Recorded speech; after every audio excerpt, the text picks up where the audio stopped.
Over these last 4 games, Missouri could find itself as a 4 seed in the SEC tournament or miss the NCAA tournament altogether. So a huge range of outcomes. Let's talk about all the possibilities coming up right now on Locked On Mizzou.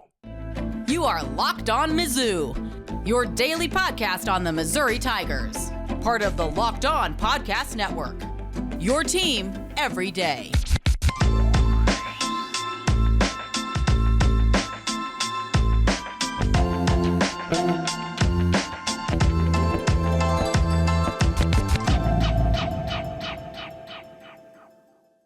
Hey, all you true sons and daughters, I'm John Miller, your Mizzou mafioso and the central scrutinizer of Missouri Tigers football and basketball. Thanks for making Locked On Mizzou your first listen, and thanks for telling a friend to go to LockedOnMizzou.com for YouTube, Spotify, Apple Podcasts, all those pertinent links.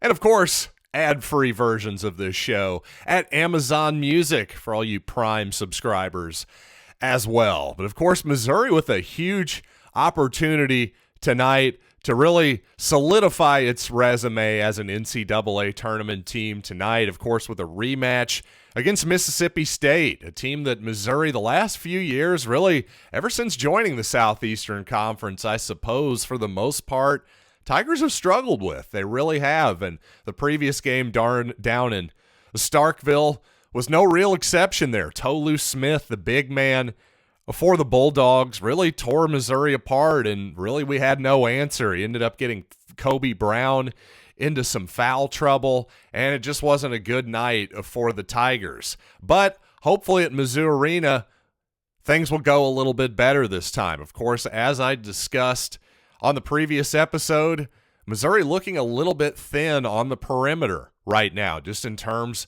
of depth. And, well, when it comes to Isaiah Mosley, your guess is as good as mine. We'll just have to see what happens, see if he's in a full participant in pregame warmups or not. One thing I've learned, if he's sitting next to Jackson Francois on the bench, that means he's probably not playing. So there's your real insight for me on Isaiah Mosley. I wish I had something more to tell you on that front, but I really don't. Obviously, we're a lot better off if he's playing and playing as the best basketball that he possibly can. But obviously, now after a couple losses here, Missouri fans feeling not quite as confident, and nor should they, as they did after that Tennessee basketball game.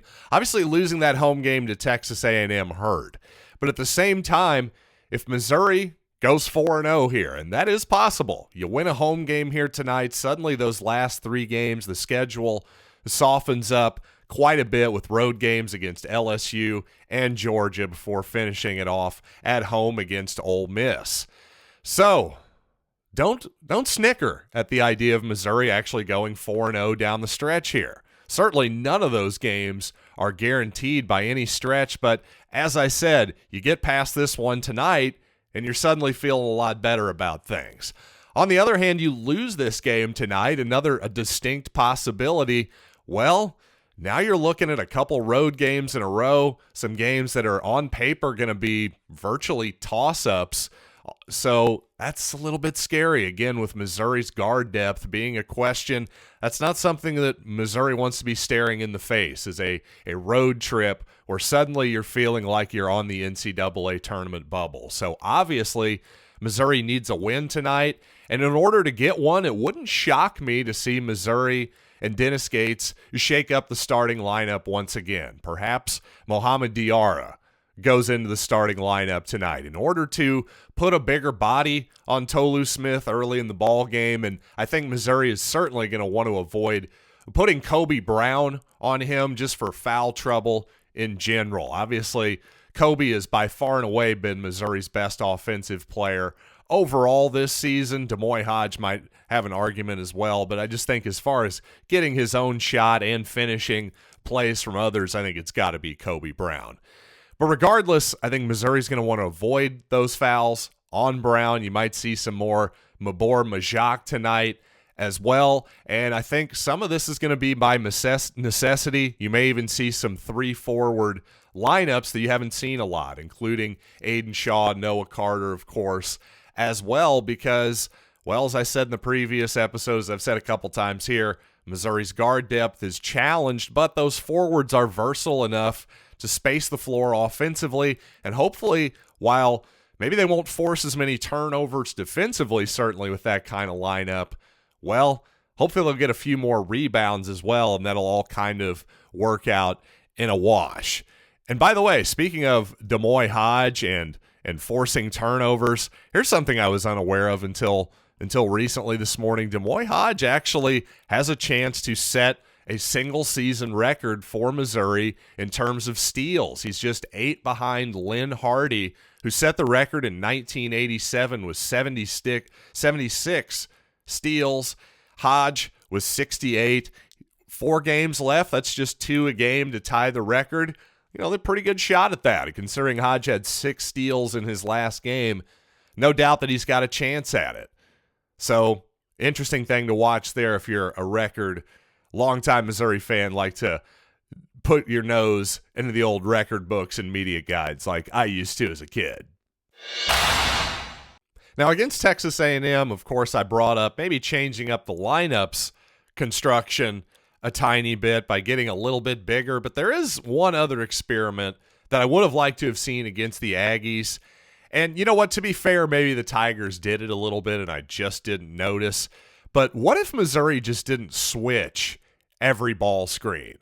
I'm not saying to get rid of switching entirely, of course, but I think in this matchup tonight against Mississippi State, when you're really worried about Tolu Smith doing work on the block, if he's setting some high ball screens, well, I would advise Missouri's guard to fight over the top or maybe even under those screens, force Mississippi State to shoot 3-pointers as opposed to automatically and at times lazily switching that action and letting Smith get a mismatch on the inside. I think if you're Missouri, I think your guard's got to fight through that stuff. I really do. I don't want to see switching automatically up top in this ball game. I suspect we will see a lot of it, but if there was something I was going to at least get a look at, especially against a Mississippi State team that I don't think is a great three-point shooting team by any stretch of the imagination. In fact, as I look it up here, they're actually a really bad three-point shooting team, 358 in the nation, 14th so far in SEC play. That's dead last, just 25%. So by all means, go under those screens, make the Bulldogs take three-pointers, and, well, if they knock them down, I guess you tip your hat. But the last thing I want to see is Tolu Smith eating mismatches alive inside or getting fouls on Kobe Brown, for instance. That's the last thing we need to see.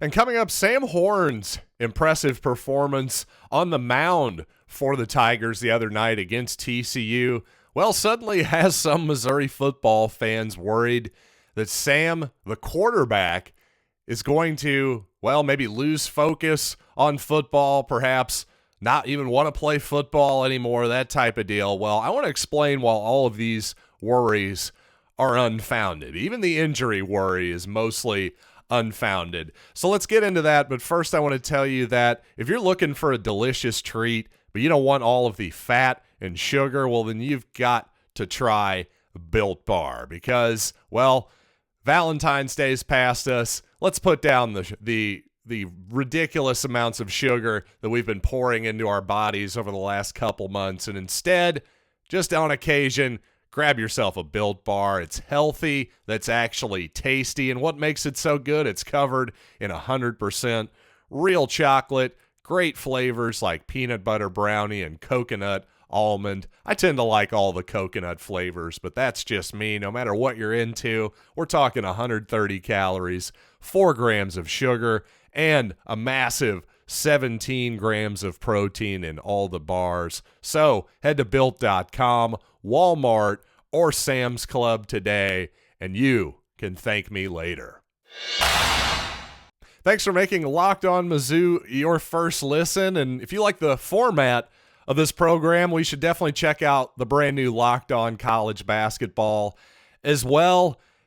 Just like this, except you also get big name experts, insiders, coaches, and players throughout the college basketball landscape. So again, check out Locked On College Basketball on YouTube and wherever you get audio podcasts as well.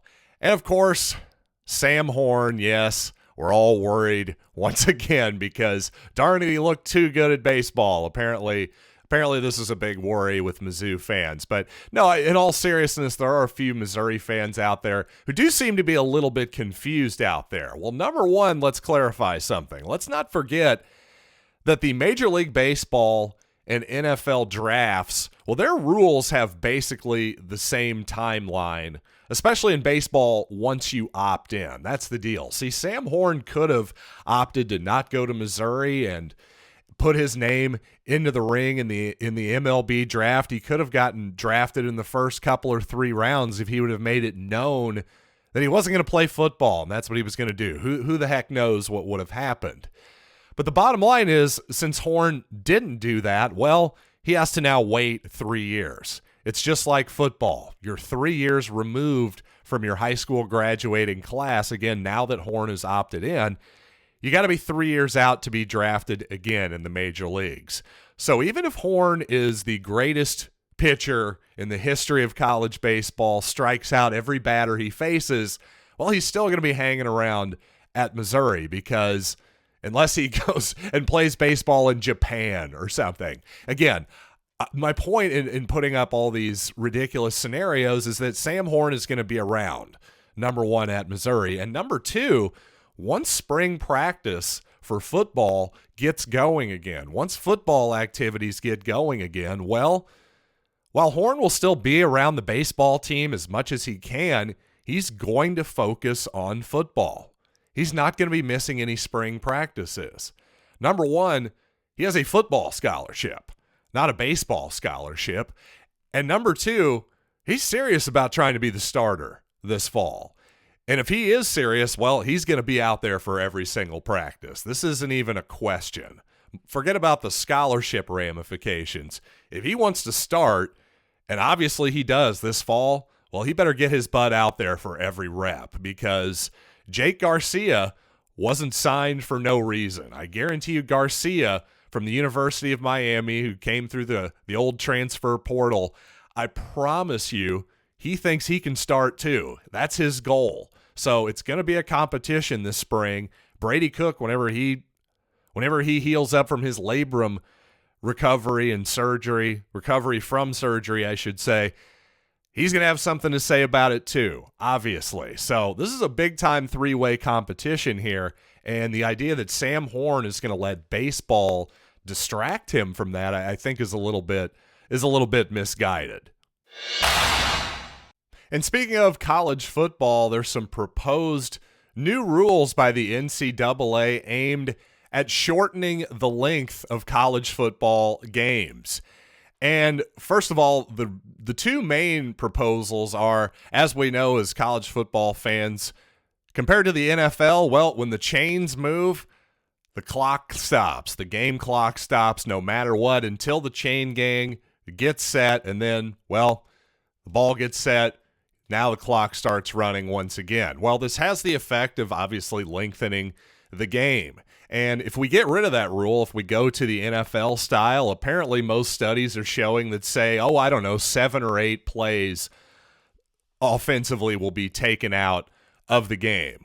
But then there's another rule proposal that's even more dramatic than that, and that's that the clock would no longer stop on incomplete passes. Now, that would take as many as, say, 15 or 20 plays out of the game. And to me, I just think that's a little bit too radical.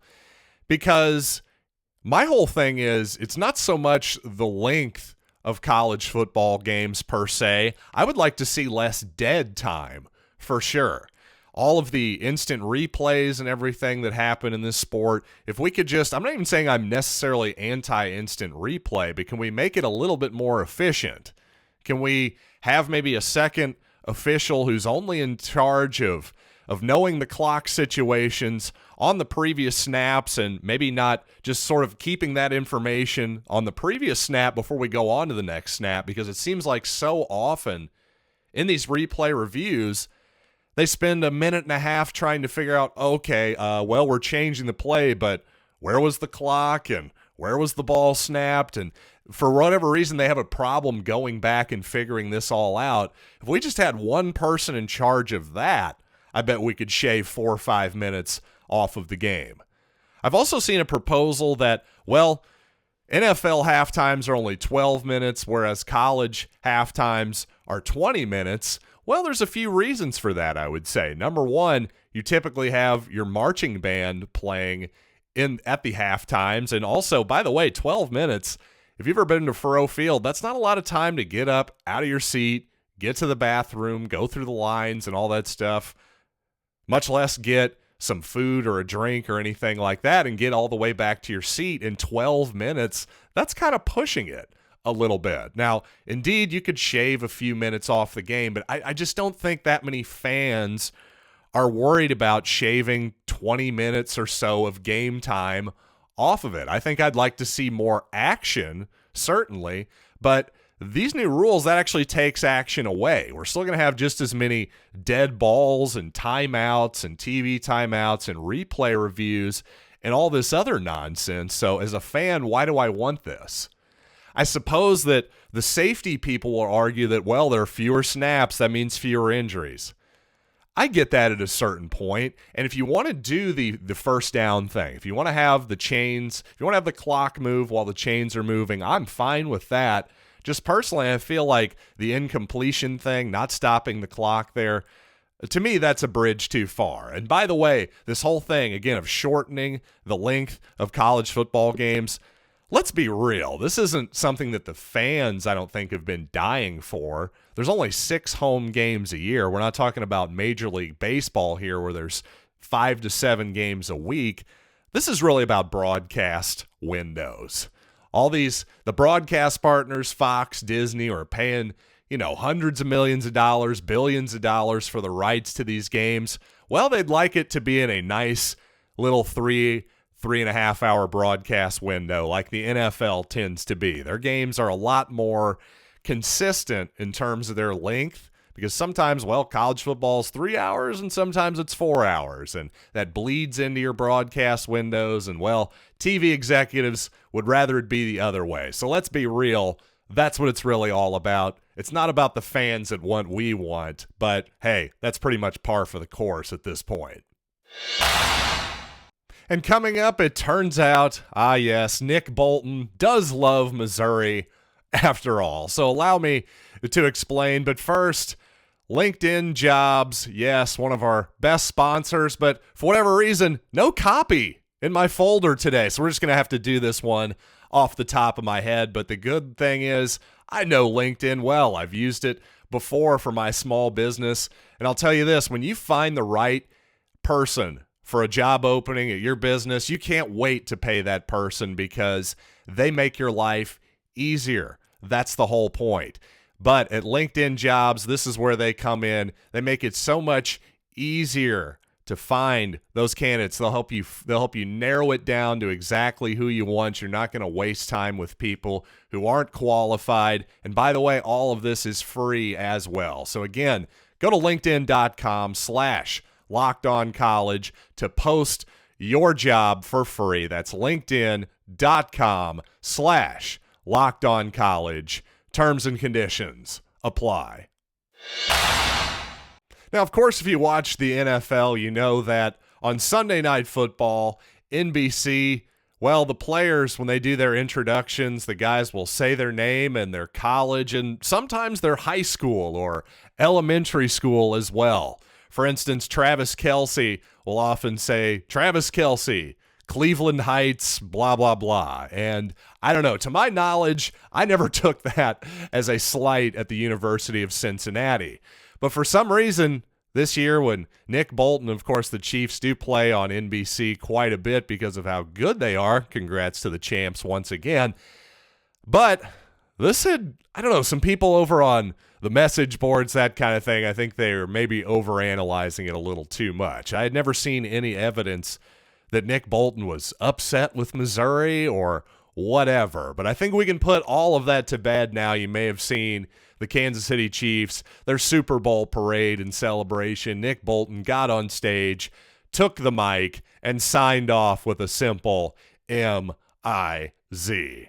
Well, Z-O-U, Nick. We appreciate you, pal, and I certainly love seeing the Chiefs win and seeing one of my favorite Tigers of recent memory, Nick Bolton, be a part of it. So, I don't know, just nothing else to add there. Just wanted to point that out to anybody who didn't see it and maybe had any questions if there was some weird beef there. But you know what? I have no beef with any of you people. Thanks so much for listening to the podcast. As always, and hopefully I'll have a nice Missouri victory to talk about against Mississippi State here on Wednesday, right here on Locked On Mizzou.